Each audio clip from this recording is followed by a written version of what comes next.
এটা একটি ট্রান্সফরমার।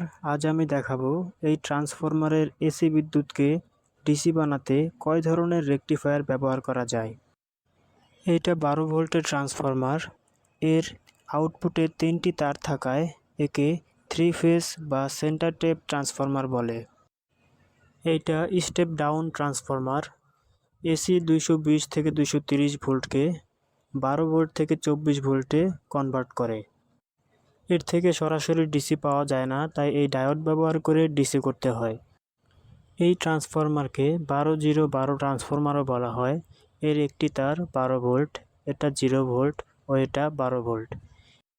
এর অপর পাশে যে দুইটি লাল তার রয়েছে, এটি হলো এসি ইনপুট। এখানে বাসাবাড়ির যে সরাসরি বিদ্যুৎ রয়েছে 220 ভোল্ট, সেটা দিতে হয়। এই ট্রান্সফরমারের এসি বিদ্যুৎকে দুইটি ডায়োড ব্যবহার করে কিভাবে ডিসিতে রূপান্তর করতে হয় সেই টেকনিকটা আমি দেখিয়ে দেব। এখন আমি যে রেকটিফায়ারটি দেখাবো এটা একটি ফুল ওয়েভ রেকটিফায়ার, যা দুইটি ডায়োড দিয়ে করতে হয়। ডায়োডের যে সাদা প্রান্তটি রয়েছে সেটা আমাদের ডিসি পজিটিভ, তো আমাদের কালো প্রান্তটি ট্রান্সফরমারের সাথে সংযোগ করে নিতে হবে। আমি একইভাবে দুই তারের সাথে দুইটি ডায়োড সংযোগ করে নিব।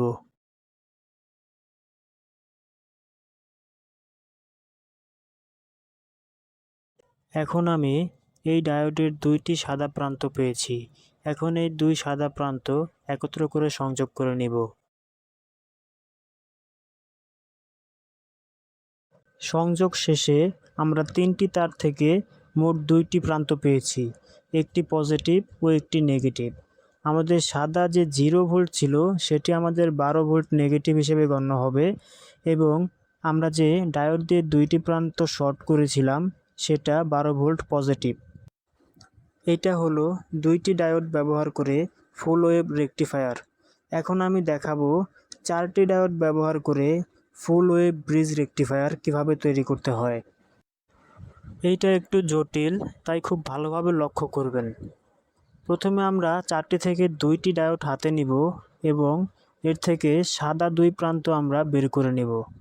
সাদা দুই প্রান্ত আমরা একত্র করে নেব, একত্র করে সংযোগ করে দেব। এখন বাকি যেই দুইটি ডায়োড রয়েছে সেই ডায়োড দুইটির কালো দুই প্রান্ত একত্র করে সংযোগ করে নিব।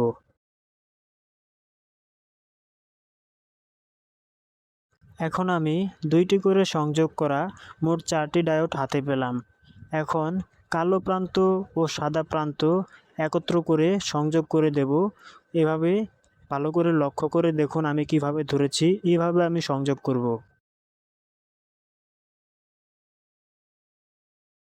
এই তৈরি হয়ে গেল আমার 4টি ডায়োডের ব্রিজ রেকটিফায়ার। এখন এই ব্রিজ রেকটিফায়ারের বর্ণনা দিয়ে নেই।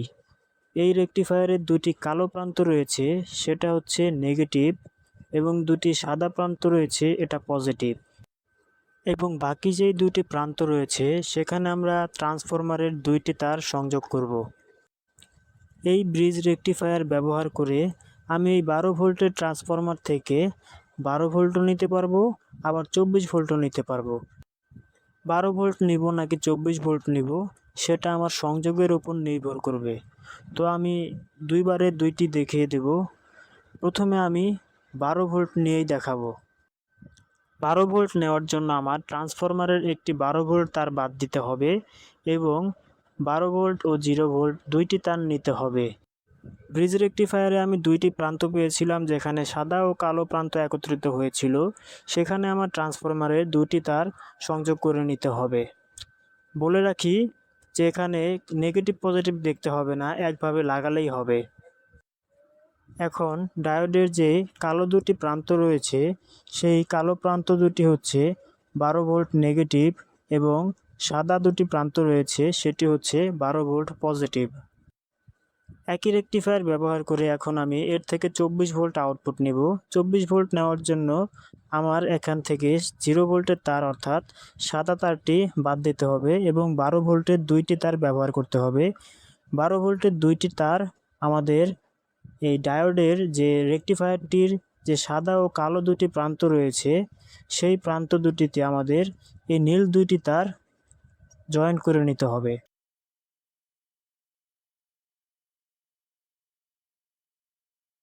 সংযোগ শেষে রেকটিফায়ারের যে দুটি সাদা প্রান্ত একত্রিত হয়েছিল এবং দুটি কালো প্রান্ত একত্রিত হয়েছিল, সেগুলো হচ্ছে আমাদের 24 ভোল্ট প্লাস মাইনাস, অর্থাৎ কালো দুটি প্রান্ত নেগেটিভ এবং সাদা দুটি প্রান্ত পজিটিভ। এইভাবে একই রেকটিফায়ার ব্যবহার করে 12 ভোল্টও নেওয়া যায় এবং 24 ভোল্টও নেওয়া যায়। ট্রান্সফরমার ভেদে বিভিন্ন ভোল্ট হতে পারে। এই ধরনের ভিডিও আরও পেতে আমার চ্যানেলটি সাবস্ক্রাইব করে রাখুন। ধন্যবাদ।